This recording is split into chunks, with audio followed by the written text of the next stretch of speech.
charge? What do we do? You stand over by the podium. Alright, so right there is about as far back as you want to go. Okay. And then you can go forward, I'll just move the campaign. Okay. Starting. All right. All right, everybody. Oh, hey, there we go. Let me try to hold this better. Better. All right. It's first time using a microphone. All right. So thank you all for coming. I can't promise I'm going to have the slide transitions that Ben had. That was pretty impressive. PowerPoint doesn't have those yet. But we'll see. We'll see what we can do. Maybe. That's true. It's a good point. But I know this is kind of, at that point we're all feeling that sleepy lunch feeling, so hopefully this will keep you guys interested. So let's get started. All right, so who am I? My name is Andy Rector. I'm a consultant out of the San Francisco office. I was a Bloomsbury graduate from 2015. I studied digital forensics and computer science. This is my first time speaking at a conference, so I'm pretty pumped to be doing it at Bloomsburg, so can't think of a better venue for that. I'm also a Python hobbyist. I know Dave Paney also had that on his slides. I might have pilfered that from your slide, I'm not sure.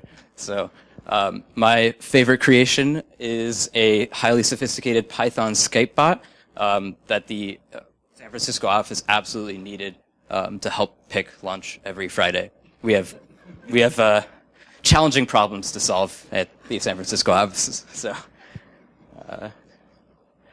all right. So what am I going to talk about with a name like Honey, I Stole, the C2 server?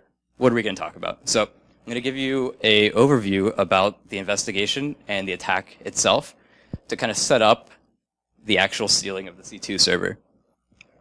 Stealing is maybe not the right word, but you'll see what I mean. Obtaining. I'm going to talk about some of the challenges faced with analyzing a C2 server. It's pretty exciting. There's a lot of stuff to talk about, and the approach of it was interesting. It's a pretty rare thing to happen. We don't get C2 servers to analyze very often, because attackers own those. We don't. And then I'm going to talk about some of the victories that we had, just because there's a lot of cool things to get from a C2 server, as you might expect. All right. So for you guys to understand how this is different from a normal investigation, first you have to understand how a typical Mandiant investigation runs. So first, a client's going to call us, right? And when a client calls us, they're not usually in the best state of mind, right? They're a little worried because something bad happened, and they need answers to questions really, really quickly. So they call us, we hear what they have to say, and then we make a decision whether or not we need to deploy technology, specifically something for the network, and then also something for the endpoint. So once we have our technology deployed, we find evil, solve crime, right? That's our tagline. So it's kind of corny, but it's kind of what we do. It's pretty cool. This is a very cyclic approach where we look for indicators of compromise, we find something, we do analysis on a single system, we find more indicators, and then we restart the whole process and start scanning the environment for additional indicators based on what we found. And we keep pulling that string until there's nothing else to find, right? So once we've found everything, we go into a eradication mode.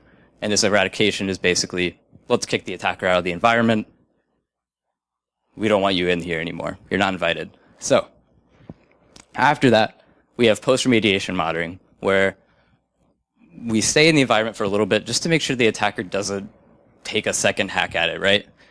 We got to make sure that we didn't miss anything and the attacker's actually out of the environment. So after all that, we say, goodbye, sayonara, nice working with you, client. Let's move on to our next engagement. And these usually last anywhere from 1 to 2 months generally. So this investigation started like any other. Client calls us. They're like, hey, we're seeing some really, really weird stuff. There's these really weird service installs. So when you guys look at this big, huge, ugly blob of stuff, and think if you see anything weird about this. And there's probably a lot of things you might see weird about this. Right. Base 64. What are you doing there?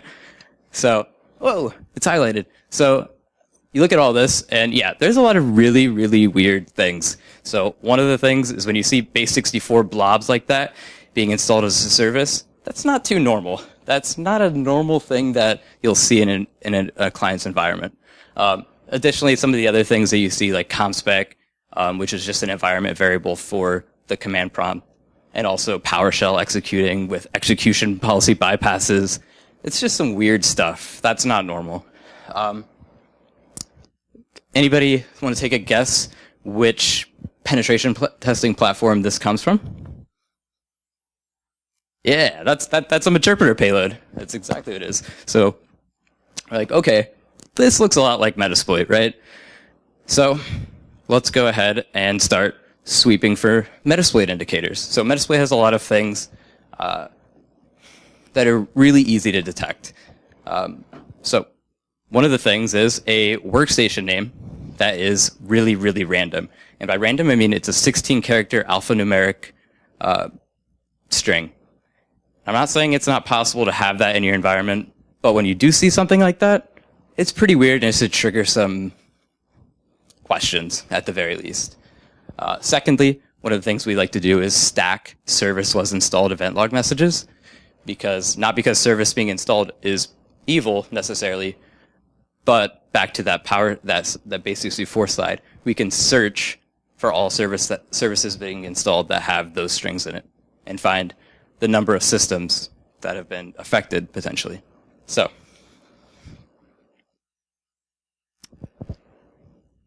investigation is able to be scoped really, really quickly because Metasploit has well-known indicators.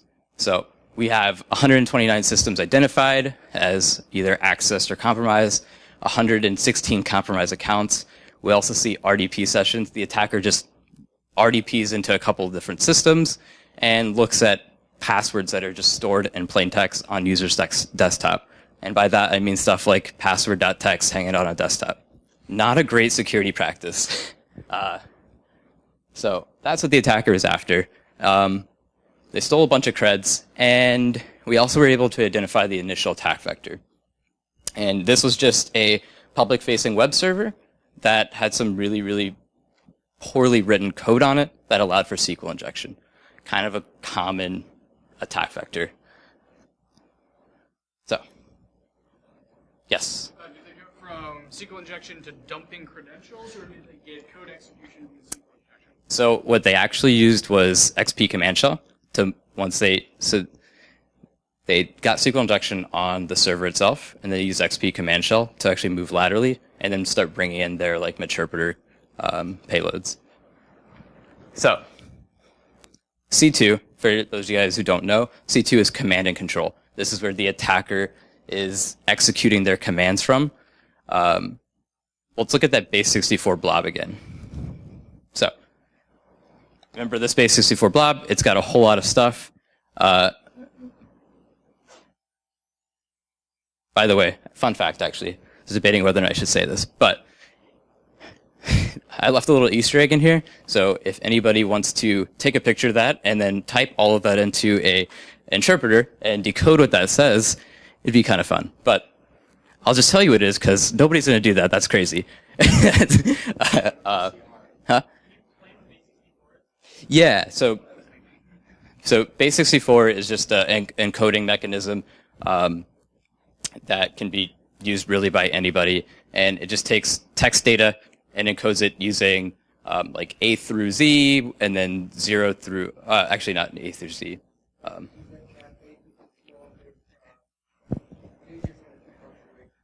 Thank you, Dr. Riley.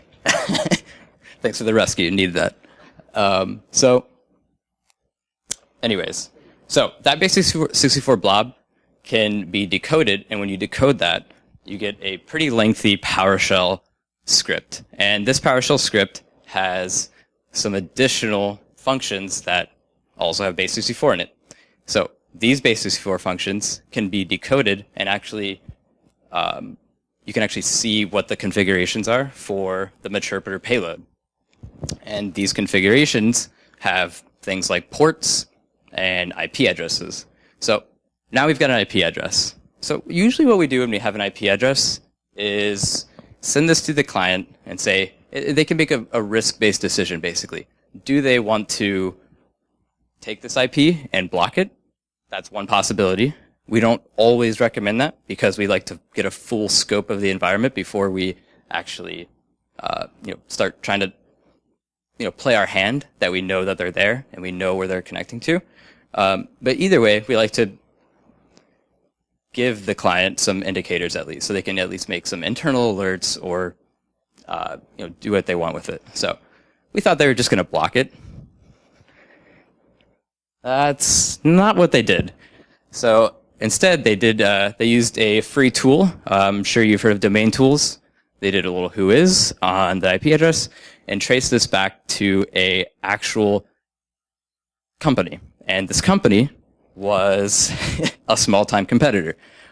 Okay, so let's all put our tinfoil hats on. This is getting weird. Is this like some kind of crazy espionage thing going on? Maybe, or maybe not. Maybe it's just a coincidence. Actually, turns out that their their relationship had been terminated the week before the attack had started. So that's kind of interesting, right? Okay, so the client actually just calls up this third party and they say, hey, you're attacking us. There's a server and it's attacking us. We see the C2. We actually need you to just provide that server to us so we can take a forensic image of it.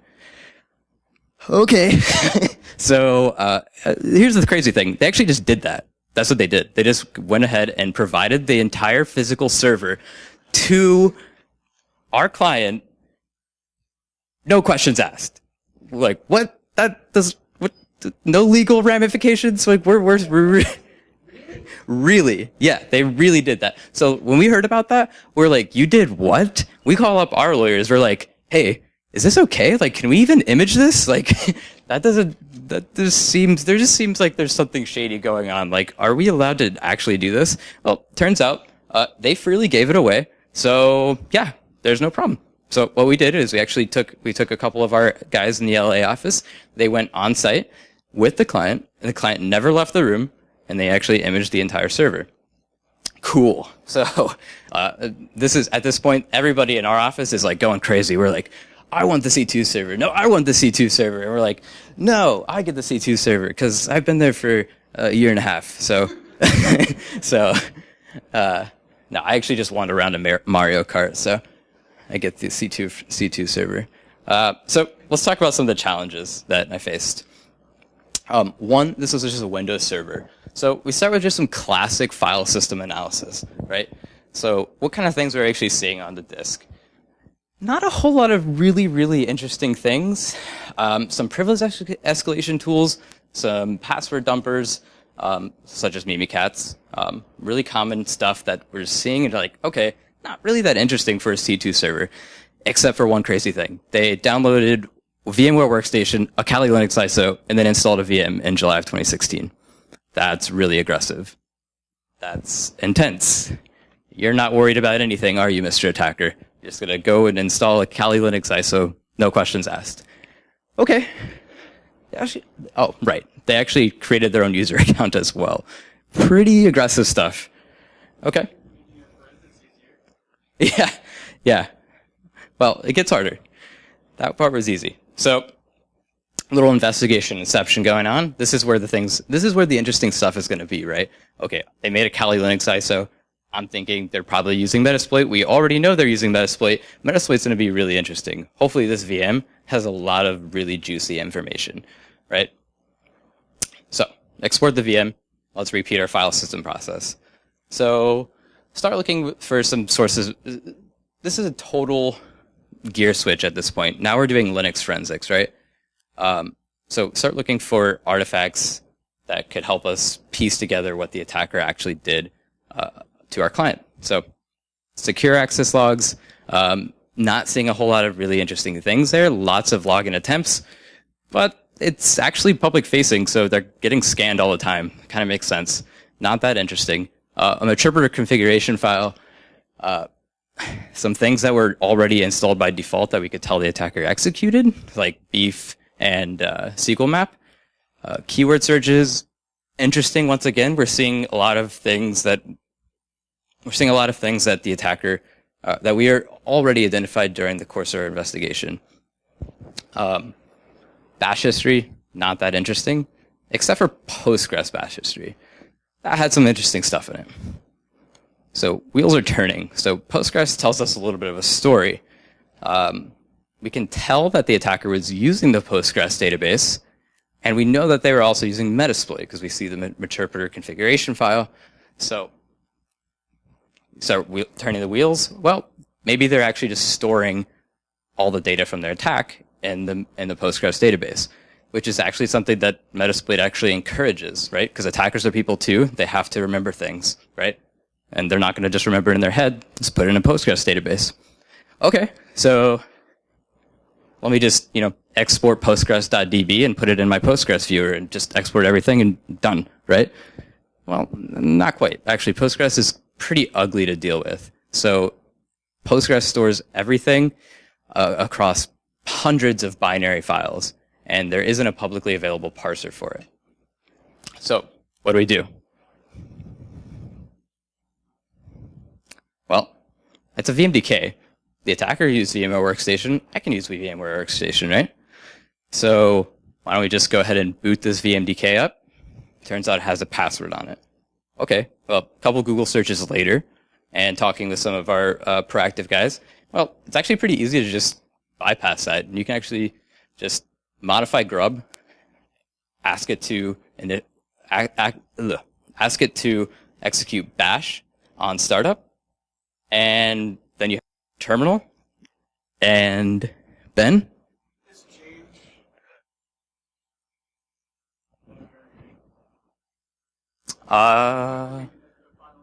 So is an image though, right?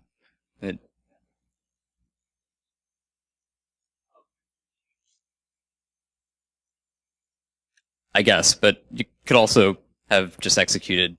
So what I did was just execute password WD or whatever and change the password, and now I have created a password root, or actually changed the password for the root account, and well, I know what Kali uses by default. It's Tor, so it's like I'm just going to change it to Tor. So change the password, and now we're into the system now. So I'm like, oh my god, I'm the hacker now. Yes. This is a lot more exciting than my usual, spreadsheets. Excel spreadsheets is where I live. But all of a sudden I'm like at a bash terminal and just like hanging out in Metasploit and just accessing Postgres databases. This feels pretty cool and kind of badass. Like, okay.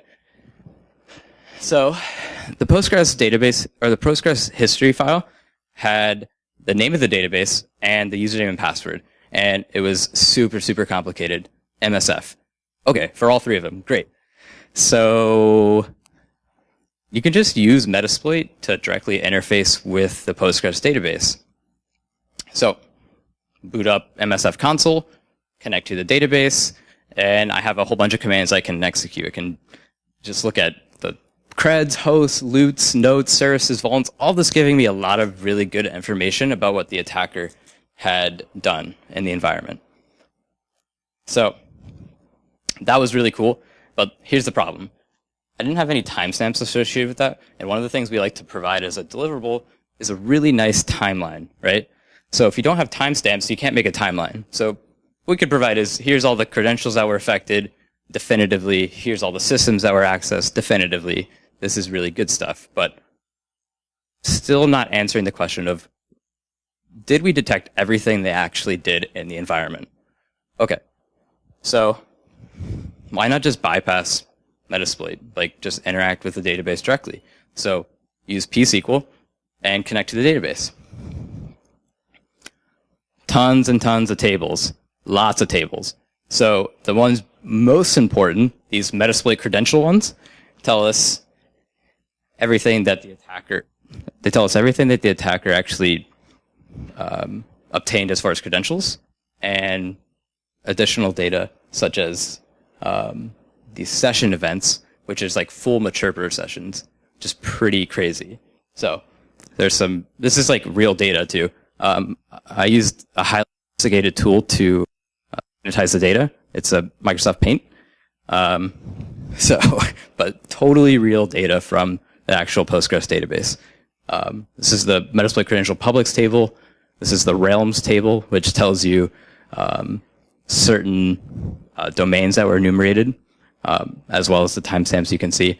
And then this logins table, which gives you information as far as which credentials they used, and then or they attempted to use, or which ones they didn't use or were totally untried, last time they attempted to use it, whether or not they're successful or not. So really, really granular data. This is pretty awesome. And this is the Meterpreter sessions I was talking about. So it's pretty amazing that Postgres is storing entire Meterpreter sessions in the database. So what this means is that once you have, pwned a box and you're executing different modules in Metasploit, it's storing all of this, including the actual modules that are being used and the payloads that were being delivered and the post exploitation modules. Like you can see at the bottom, like post Windows gather enum admins, just really, really granular data. This is pretty awesome. So Postgres tables have a lot of really granular data. So now I can build an actual timeline. So we got timestamps, we got credentials, total Meterpreter sessions. I'm considering this a victory. I'm feeling pretty good. So this is at the point where basically we can provide the client a really nice deliverable, an entire encompassing product that says what happened during the attack. So we have all the systems that were moved to, all the credentials that were taken, every file they accessed, every command they executed. This is really, really good stuff. So I'm pretty happy. So happy client, happy consultant. But as you guys saw before, there's some previous databases that were dropped, right? The attacker also installed this VM in July of 2016. The attack didn't start until September of 2016. So what was going on for those prior 2 months? I'm pretty curious about this. I'm sure you guys are curious. I can tell by your expressions that you're crazy curious about this. So I'm going to go into detail about it. So based on the Postgres command history, we know that there is extra tables, right? They had dropped at least 2 previous tables. So I'm not really sure how you're supposed to recover this. I did a bunch of keyword searches, and they all showed up in an allocated space. But an allocated space does not make for a real nice deliverable. Like, it's all unstructured. It's not easy to make sense of. And once again, Postgres rows are stored in a totally binary format. So you have to parse it. So I used the Google Science Machine and asked Google, how do I recover a deleted Postgres database? Not a whole lot on this, but it did lead me to a professor, Alexander Razin. He's a professor of computer security at DePaul, and he was actually really, really helpful. Him and a doctoral student were working on a tool called DICE, and that's Database Image Content Explorer. And basically, it's a Python library for recovering rows from basically, you just provided an image, and there we go. And provided an image, and it'll recover rows from all sorts of DBMSs. So MySQL, Postgres, SQLite, SQL Server. So reach out to him. If it's not a public tool yet, but that's just because it's still in development. But he gave me a prototype. So I ran it, and I got a bunch of data from it. This is really cool. I got accounts and domains that weren't previously available from the Postgres databases. So this is cool. I know that I was actually getting data, but it also wasn't parsing timestamps correctly. And I knew that you could get extra data like session data and other tables that were available because I saw them. I know they exist. So what do I do? Well, this is where I become a Python hobbyist again and go into the rabbit hole of Postgres. So Postgres is open source. So I started reading the C source code for Postgres, but I'm not a C genius, so it took me a while.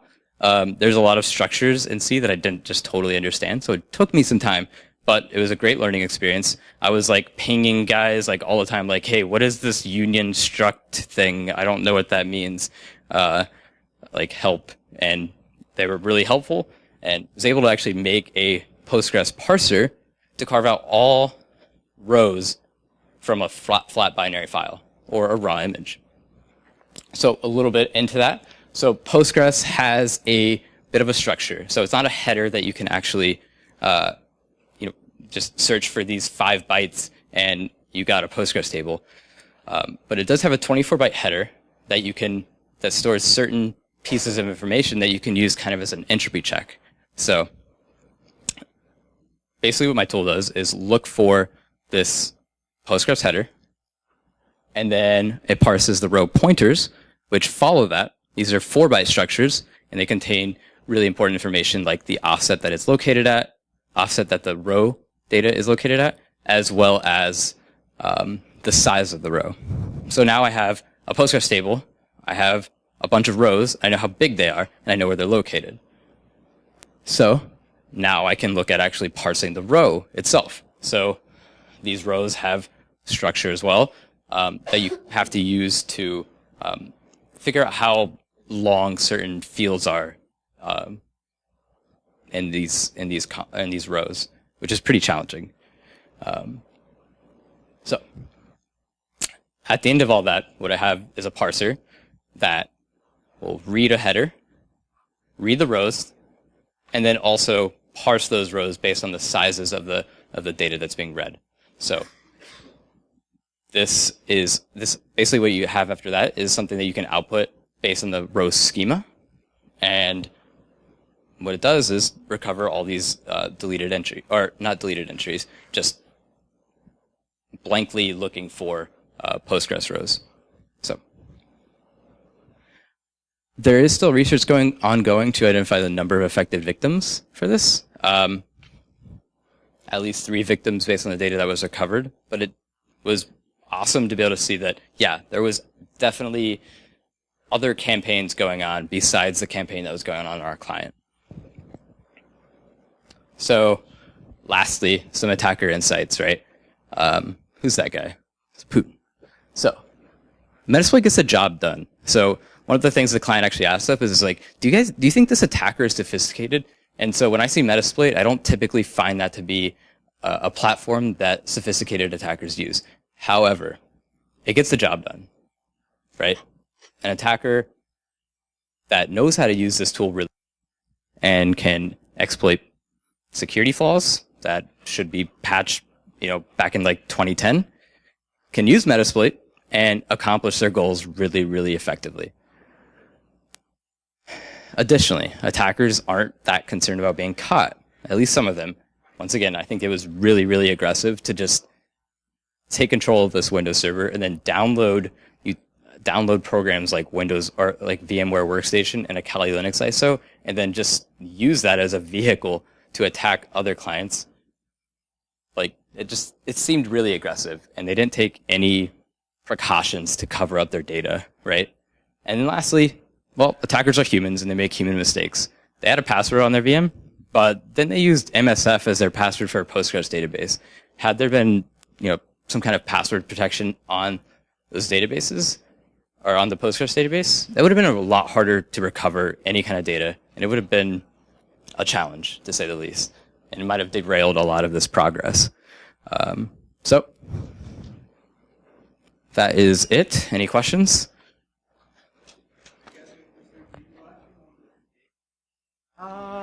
So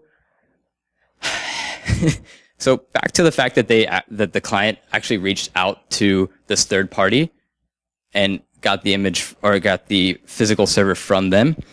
It actually makes notifications really dicey because that image has proprietary data from this third party. So we'd actually have to have their permission to notify other victims that we identified in the analysis, because it's not our client's data, it's actually that third party's data. So the legalese of that is dicey, to say the least. So, yes. Yeah. So, no, I think that's actually Metasploit something. Metasploit, yeah, Metasploit framework. Yeah. So it's actually, yeah, no, I actually think it's the default password for using the Postgres database. Yeah. So it's kind of goofy. Yeah. So, uh, it depends on the groups that we're seeing. So a lot of the financial groups that we track actually do rely on Metasploit pretty heavily. And that's, I think the main reason for that is because Metasploit provides a really nice vehicle for distributing or quickly moving throughout an environment. It just has it all built in for it. And it's just easy to do like lateral movement using it. And it provides a nice framework to, you don't have to make any custom backdoors. It's easy and effective. But a lot of the APT groups use very sophisticated malware, right? That they have actually like developed themselves. Yeah,